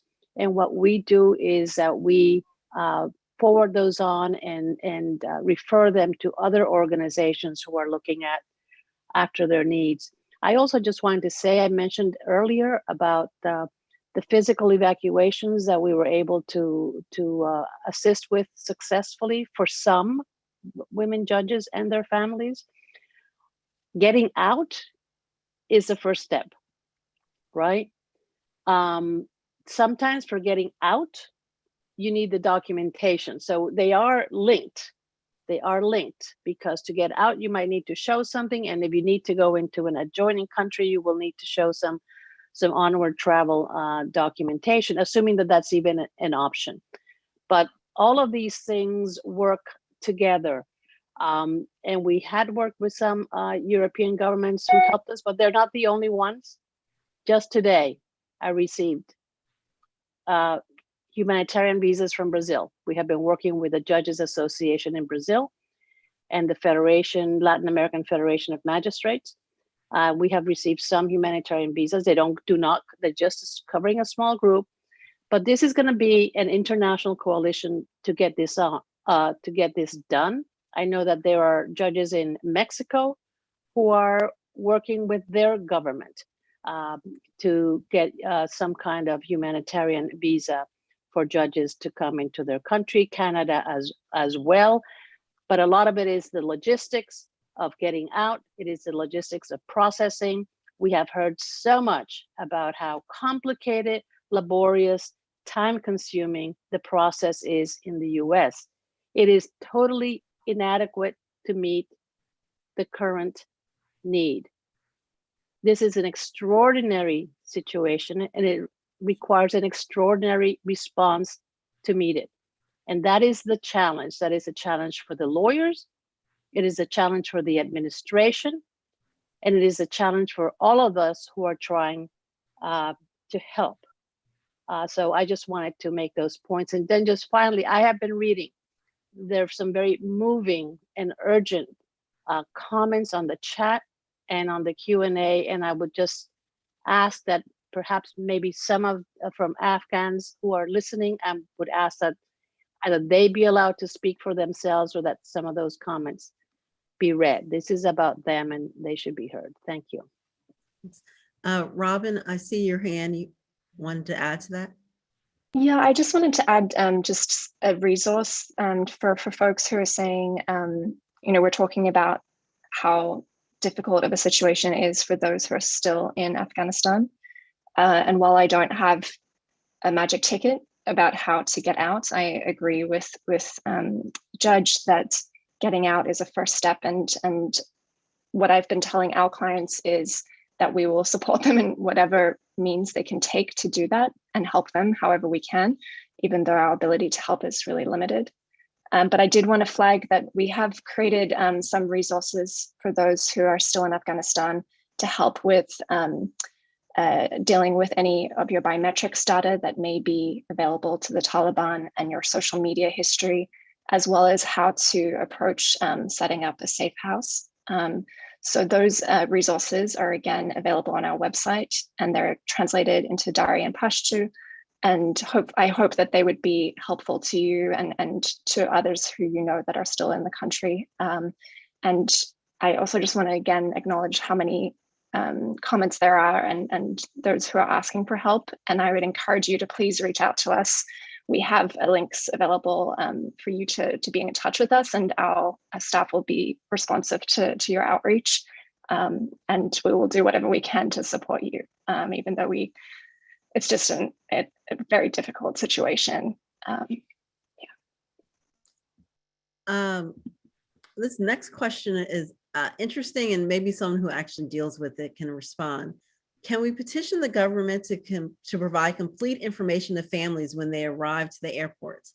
Many individuals declined assistance at the bases because they had family living in the United States, but were not informed that not going to the bases would disqualify them from receiving benefits. And I think that probably has happened too often. And so they don't know that if you don't go, you're kind of out of luck. So does anyone have any ideas of how we can make sure that people are getting better information on what they should do once they even get here? That is my primary role in the Evacuate Our Allies Coalition. I'm working with Robin and her colleagues at HRF and many other advocates to ensure that we are getting clear guidance from now the Department of Homeland Security, who is in charge of this effort, the interagency effort. I would say to people who are out there right now, who may have left base or didn't go to base, go to a resettlement office. Do not assume that you're not eligible for the APA benefits. Go see, I'll make sure that I get the link to all the offices in the chat. Go speak to, we do take walk-ins at our offices. Be prepared that if you're coming to Northern California or Northern Virginia, that it may take you a couple of days before we can see you at our offices, but go to a resettlement office and seek guidance on eligibility for benefits. But for the larger question, which is how is the government communicating out and what is the process? We are working very closely with Department of Homeland Security and the other agencies that are involved in this process to ensure that there is clear guidance that is distributed to the public, to stakeholders, to Afghans who have newly arrived. Every touch point, there's no wrong door, right? So if you're a legal services provider, if you're a resettlement agency, if you're an educator, if you're a landlord, you should have information that you're able to distribute to folks who are in need of critical information, that it needs to be disseminated. But do not assume that just because you left the airport directly, didn't go to base, that you're not eligible for the APA benefits. Thank you, Jill Marie. There's another question. While it's absolutely necessary to find ways to get Afghans safely out of Afghanistan, there's inevitably many who can't or won't leave. How do we establish safe channels of communication for people in Afghanistan to continue to let us know their needs and share what's happening on the ground so we may offer meaningful support?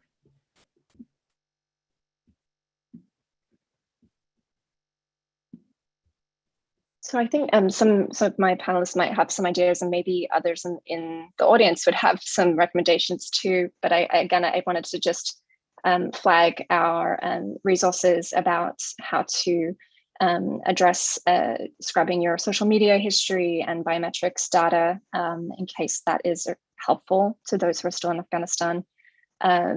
If they're active on social media and online, you please reach out to us.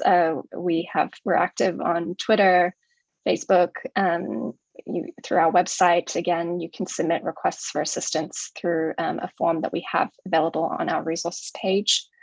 And I'm speaking on behalf of Human Rights First and Vets for American Ideals, who have been very active in trying to assist Afghans. And I believe the coalition Evacuate Our Allies as well. There are options for communication, and I'm not a tech expert, but we have many who specialize that in our team, who are very focused on how to assist as there's increasing Taliban control of internet services and other restrictions on people's communication. Thank you. Does anyone else want to respond? I just know that I'm not a tech person by any means also, but I know that I've been told that WhatsApp is the most secure and encrypted. So if you're able to connect, if some of these agencies have a form of communication through WhatsApp, that has, from what I'm hearing, is the most secure way to communicate for those inside Afghanistan. Others might know something else, but that's what I'm aware of is WhatsApp is the most secure at this time. Thank you. There's another, Zora, you have something? I see your hand up. زه هم غواړم دا چې زه ډیرو مدافعي وکیلانو په ذات او څارنوالان هره ورځ ما سره په تماس کې دي، نو زه هم کولی شم چې د دوی ترمنځ یو وسیله یم او د هغوی پیغامونه او یا ستونزې چې دي دوی سره شریکې کړم او دوی که کومه موضوع کې کولی شي هغوی سره مرسته وکړي د دوی پیغام هم هغوی ته ورسوم. So Zahra, John is saying is that she is in communication with the judges or with the attorneys, with the attorneys on a constant basis, them asking her for assistance, and she has up-to-date information. So if anybody would like to connect with her, any agencies would like to connect with her to be able to get correct information out to those in Afghanistan, she's offering her assistance and her contact information should that be needed for anybody that's seeking to get particularly judges and lawyers out of Afghanistan or any communication. I'm actually looking at the chat because I got a bunch of postings. It looks like people believe that WhatsApp has been infiltrated and that Signal is better. That's what I've seen. Several people have said Signal, and I don't personally have Signal, but I guess Signal is another something similar to WhatsApp. So that some people are recommending Signal instead of WhatsApp. But those are the two that we are responding to right now. I see a question, and I think these are two kind of related questions. Is it possible for the ABA and partners like IAWJ to press for a blanket waiver of filing fees for humanitarian parole? And then is ABA sponsoring humanitarian parole? So to me, those two questions are together. I do not believe at this time that the ABA is doing that, but the ABA is working on seeing what we can do as an association. I don't believe President Turner is still here to be able to respond to that. Renee, do you know anything from the UN perspective on that? Yeah, I think you have it. Here for the actual practical assistance, I would refer to the others who are participating today.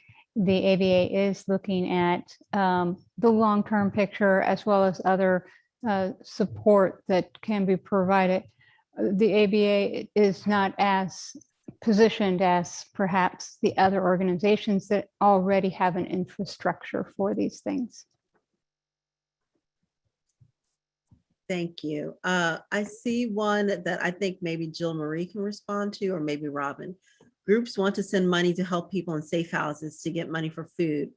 What are legal organizations doing to petition for official groups to be allowed to utilize hawalas to send money?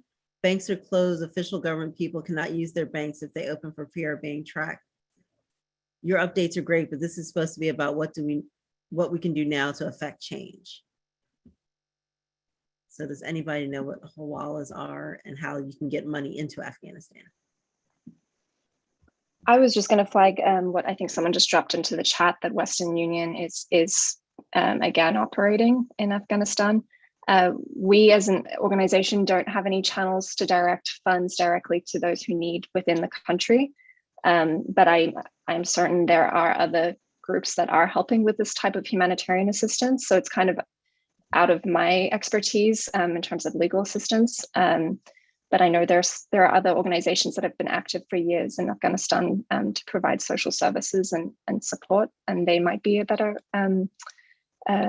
source of information about where to direct funds specifically. I'm thinking of Women for Women International and other groups that have been very active on the ground. So one of the challenges I see is, one, you can only take out about $200. I don't know if it's once a week or once a day, I don't know, but it's only $200 limit. And then the other thing is that there's got to be a male counterpart to be able to receive that money, because as you know, the females are likely not able to go out. So those are the two challenges I see, particularly for sending money to a female judge, lawyer, whoever it may be. Then the name has to be to a person that they trust, that's a male, to be able to receive that money.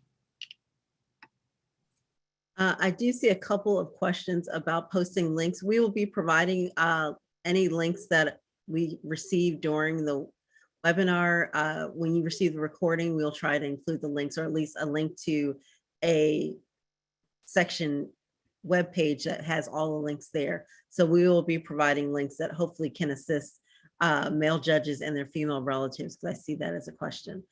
Someone said they just received an announcement that Uber is matching up to $1 million for donations made to International Rescue Committee for Afghan Assistance.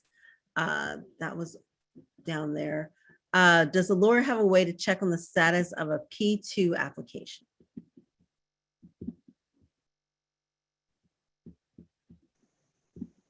So that's a really good question, because yes, it's a very opaque process.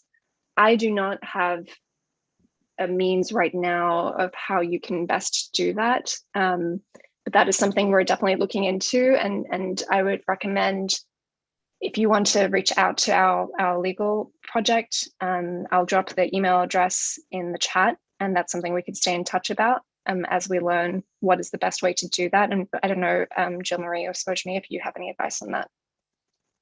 What I've been doing is I've been asking my clients, the family members that have it. As you said, it's a very, if you file it, you don't know the locations of where it's going. And that is one of the asks the Afghan American leaders have been asking the DHS Mayorkas about, to streamline the process. One of the things I've been doing is telling people to reach out to their congressional elected officials and their senators. Maybe they have some context that we don't have that they may be able to. That's all I've been able to do.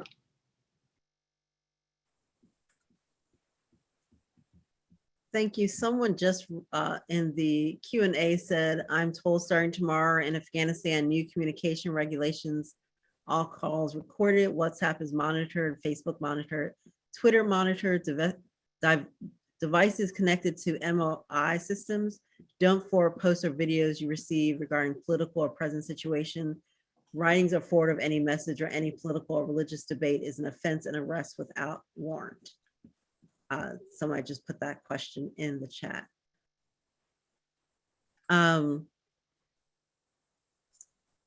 Is there any way to hear from anybody in Afghanistan? Are we able to hear any of their questions or anything? I don't know if we can pull them up to panelists from being, since it's a webinar instead of a meeting. Rashika, is there a way to do that? Unfortunately, no, but we are monitoring the chat, and for the safety of today's attendees, we'll not be circulating the chat publicly, just to ensure the safety and security of everyone today. Thank you. Are any questions we can read or something, if that's helpful? I'm scanning the chat quickly. What recommendation do you give people who have been moved from Afghanistan to a third country? I think it depends. Isn't that the lawyer's normal answer? Sorry for that. It depends upon whether they came on an evacuation flight out of Kabul. That was a US government or a partner country flight, and they're now at one of the bases. Right, so they're going to be they'll go through a process at that base, Ramstein, Qatar, various places around the world, what we call lily pads. Right, they'll be there for a short period of time, hopefully, until they can be processed and brought to the United States. If someone made it to a third country otherwise, I think it will depend upon how they came. We are aware of private efforts that brought people out. Some people made it on their own power, which is amazing. But they're going to need to obviously they don't have a right to entry to the United States at this point. So they are going to need to find an immigration attorney who can assist them and guide them and, do a full screening and figure out what options they have available. The one thing I would say about third country, if someone made it on their own power and they're not at a US base, they need to be aware of the visa requirements of that third country and aware of how long they can stay in that country. Because that is, you don't want a violation of visa law there, right? Or immigration controls in a third country. So just be aware of how long that person has to stay in the particular place where they're at. Thank you, Jill Marie. So I just wanted to echo Jill Marie that if they are in a third country and they have family here and they want to file for humanitarian parole and they're granted humanitarian parole expeditedly, and then they may be able to come here on that humanitarian parole. But it has to have a sponsor here, the I-134 and the I-131. So, but the visas are very short in the other countries. And I heard yesterday, and I don't know if it's viable, that Pakistan sent Afghans back to Afghanistan. They deported them back. So if somebody's in a third country, they may be able to have someone file humanitarian parole. And if they get granted, they can come on the humanitarian parole to the US. Correct? If I'm Robin and Jill? Yeah, so if it's safe for someone to stay in where they're at in Afghanistan while the humanitarian parole is being filed, knowing where their ultimate destination is, I don't know that too many people are in that situation where they know how they're going to make it, where they're going to make it to, but that's one of the tactics that I've heard some folks who are going into Uzbekistan are using because there's only, I think, maybe a 3-week window that Afghans are allowed to be in Uzbekistan. So they would need to be far enough along in their parole process. And I'm not sure whether they would be processed at that consulate fast enough. Again, we're trying to find ways that people don't have to go to consulate. We're trying to advocate for the humanitarian channels, safe humanitarian channels outside of Afghanistan. So please know that I've read the comments. My eyes are filled with tears reading some of the comments of folks who are saying, please remember we're here. We hear you, we know, and we're not just looking at legislation for those who have already arrived. We're looking at administrative solutions and legislative solutions that will help to provide new pathways of protection and will help to alleviate the suffering that's going on inside of Afghanistan and for those who are in third countries and who are displaced and don't know the next step forward. Thank you, Jill Marie. Zahra, I see your hand up. Tina manana, zama ila bia hamdada che dedi che skujma janis taspande. Sibia ham بدوینا مننه کوم خدا چې د افغانو قبطانانو ژوند فعلا په خطر کې دی او د دوی لپاره سیف هاوس هم نتیجه نه ورکوي ځکه په هغه هیواد کې فعلا د دولت حاکمیت مخالفینو په لاس کې دی لکه طالبان او اسلامي امارات په لاس کې دی نو سیف هاوس د دوی د ژوند د امنیت لپاره نتیجه نه ورکوي زما هیله دا ده چې که درېیم هیواد ته دوی انتقال شي او د دوی کیسونه هلته د پروسس لاندې لاړ شي دا به ډېر ښه وي.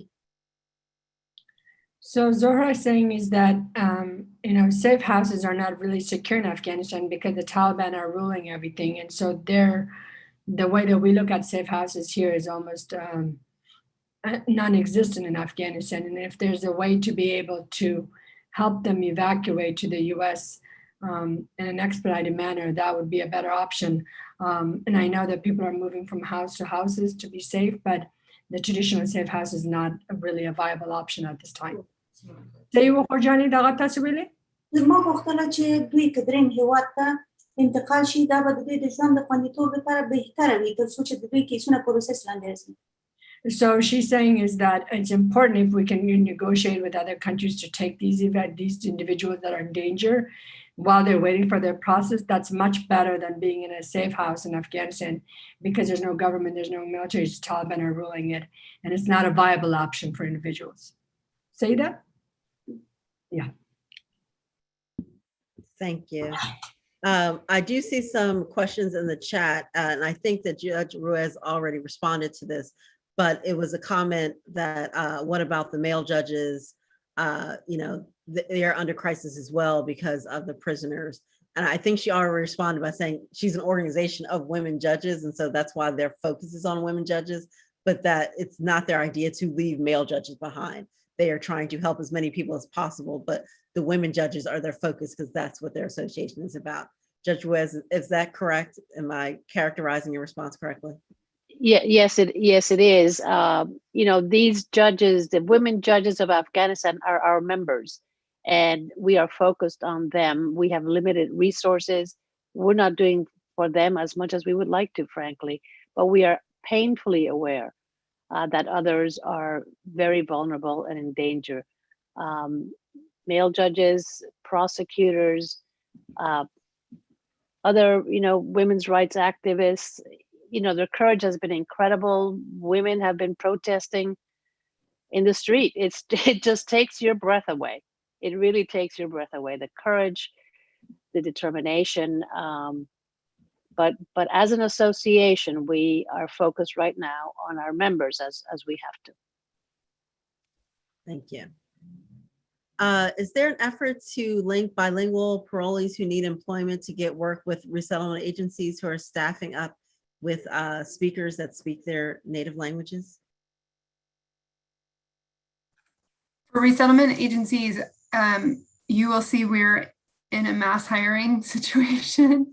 I encourage, if people are looking for temporary or even permanent positions, you will see no short list at any resettlement agency at this point. They're all trying to build capacity to not just support our Afghan neighbors, but US RAP still continues to the traditional refugee program is still open, and we're still welcoming refugees from other countries. So for sure there is hiring, and there's contracted hiring to support the work that is going on at the various military bases across the United States. So there's lots of opportunity there for interpreters and other staff. I would just echo one thing.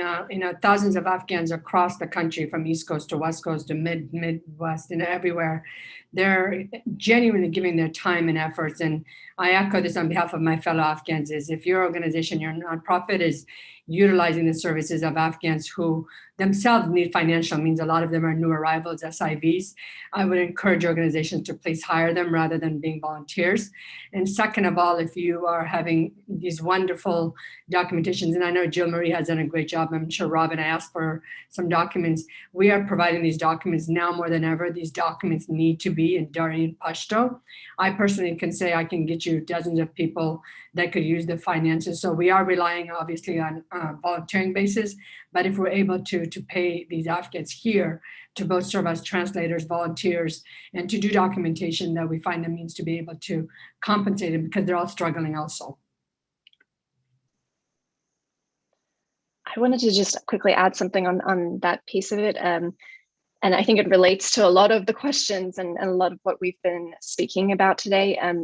Because this is such a developing situation, both on the ground in Afghanistan, and what options are available for people to get out and to get to safety, as well as what's happening here in the United States. There will be more resources and help coming in the coming weeks and months and years. And I really encourage you all, for those who are wanting to provide legal assistance, for members of the Afghan community, and for Afghans abroad seeking safety, please stay in touch with us. We're not saying that we can do this alone, and we're also not saying that we're going to have all of the answers straight away, but we are actively working on getting the answers. And on the employment piece, I do know that there is a significant effort underway to partner and have the private for-profit world step up and make sure that there are jobs and support for Afghans who are arriving in the United States. So I think there will be more information about those opportunities and partnerships in the coming weeks. And then this is kind of beyond the scope of what we're talking about in terms of legal assistance, but reading all the comments from people who are still in Afghanistan and in third countries or here in the United States, I think the beauty of the last few weeks, amid all the really awfulness of what has happened, has been the huge community that has come together across every political realm, from veterans community here in the United States to the Afghan American community to the nonprofit sector, the for-profit sector.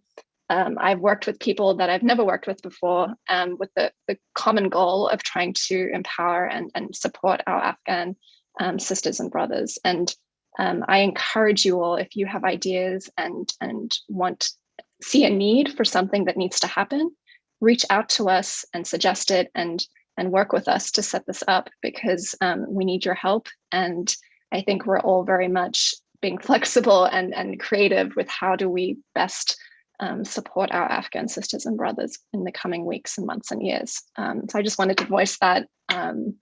And again, just thank everyone for being here and listening to us and being patient with us when we say things like, we don't have the answers yet, and that this is going to change over time. But we're working very hard on getting the answers. I think we have time for one last question. And this question I saw, and I think it's related because I think it will happen to multiple people. What if your family basically got separated as you were leaving, so that some people have made it all the way to the US and some people are in Doha? Someone asked for ideas of how to get the families back together. Does anyone have any suggestions in responding to people who are separated as they're trying to get out?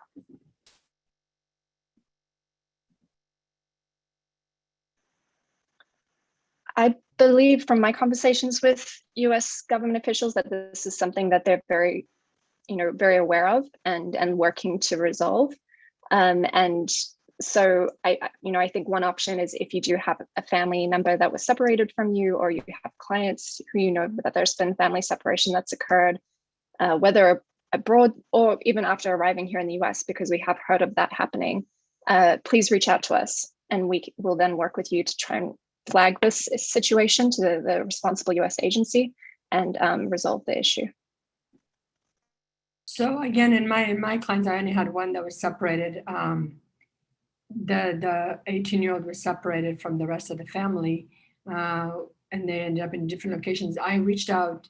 I mean, I had some contacts at DHS. We were trying to able to do that, but also reached out to the congressional offices. I'm in the Northern District for Congressman Eric Swalwell, who's been on the forefront, and they were able to connect the family with people. And I didn't get that contact because I wasn't permitted, but they were able to connect the family. So I think we should try to reach out to congressional officials, especially those who are on the forefront and saying they are helping, and we should hold them accountable. So sometimes that comes through unless you've got some contact with DHS or something like that. But yes, they are aware, and they are actively putting families back together, but it does take time and patience.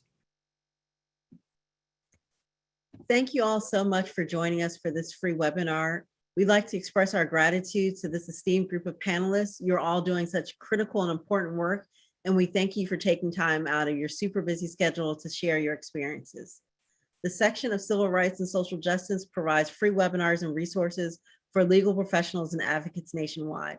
We hope this helps you in your work. And again, if you can, please consider joining and becoming active in the ABA. You may do so at theamericanbar.org/CRSJ. Please keep in mind that this is the first of rapid response webinars. We have another one scheduled for September 13th, so please check that out as well, and further follow up on the same similar topics about what is going on in Afghanistan. Best of luck in your work, and please stay safe, everyone. Thank you so much. Goodbye.